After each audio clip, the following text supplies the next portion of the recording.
Vegetarian ആകുമ്പോഴാ പ്രശ്നം. വല്ല മീൻകറി ആയിരുന്നു വെച്ചാല് ഇവിടെ ഉണ്ടാക്കിയതാന്ന് പറഞ്ഞു ഹോട്ടലിൽ നിന്ന് എങ്ങാനും വാങ്ങായിരുന്നു.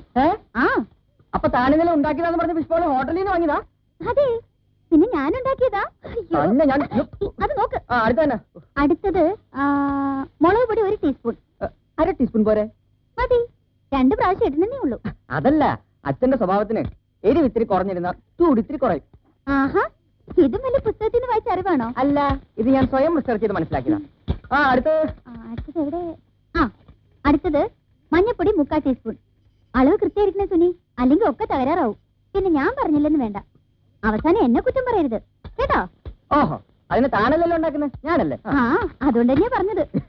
കല്യാണം കഴിഞ്ഞെങ്കിലും തന്റെ തമാശയൊന്നും നഷ്ടപ്പെട്ടിട്ടില്ല. അതെ, കൂടുതൽ വാചടിക്കാതെ അതിൽ ശ്രദ്ധിക്കൂ, അല്ലെങ്കിൽ ചിലപ്പോ തീയല് സാമ്പാറാവും. അതെ, സാമ്പാറായാലും ചമ്മന്തി ആയാലും തിന്നാൻ ആളുണ്ടല്ലോ. ആര്? അറിയില്ലേ, താൻ തന്നെ. പക്ഷെ അച്ഛനും അമ്മയോ? അത് ഞാൻ നോക്കിക്കോളാം. താൻ പോയിട്ട് തന്റെ ജോലി നോക്കും. പാചകം അടിക്കാൻ അടുത്താന്ന് പറ. നാളികേരം കുനുകുന ചിരകിയത് 1 കപ്പ്. കുനുകുന ചിരകിയതില്ല, ചിരവ കൊണ്ട് ചിരകിയതുണ്ട്. അതിട്ടു. അടുത്ത പറ പെട്ടെന്ന്. അടുത്തത് പഞ്ചസാര 1/2 കപ്പ്. ഓക്കെ. പഞ്ചസാരയോ? തീയലിന് മധുരം ഉണ്ടാവോ? പിന്നെ തീയലിനാണോ പഞ്ചസാര? അതേമേ, ഈ പുസ്തകത്തിലുള്ള. ഞാൻ നോക്കട്ടെ. മോളെ ഇതൊന്ന് നോക്കിയേ, ഇത് തീയലിനുള്ള കുറിപ്പാണോ? അയ്യോ, ഇത് മാമ്പഴ പുളിശ്ശേരിയാണല്ലോ. സാധിച്ചു. അപ്പൊ നേരത്തെ പറഞ്ഞ മഞ്ഞപ്പൊടി നാളികേരം. എനിക്ക് എപ്പോഴും ഇതെല്ലാം കുറവാകുന്നു. ഞാൻ തന്റെ പുസ്തകം നോക്കി ചെയ്തോന്ന് പറഞ്ഞല്ലേ ആദ്യം. അപ്പൊ സുനി പാചകം ചെയ്തോ, ഞാൻ പുസ്തകം വായിച്ചു തരാം. എന്നിട്ട് ഇപ്പൊ എന്താ ഒറ്റ നിർത്ത്. നിങ്ങൾ തമ്മിൽ വഴക്കുണ്ടാക്കണ്ട. ഇങ്ങോട്ട് മാറിയേ, ഞാൻ ഉണ്ടാക്കാം. അയ്യോ വേണ്ടമ്മേ, വേണ്ട. അതെന്താ, ഞാൻ ഉണ്ടാക്കി ശരിയാവില്ലേ? ഇല്ല, അമ്മ അവിടെ പോയിരുന്നോ? ഞങ്ങൾ ചെയ്തോളാം. കുറച്ചാലും ഞാനും ചെയ്തല്ലേ ഈ പണി. ഉള്ളി കുറച്ചരിഞ്ഞോളൂ.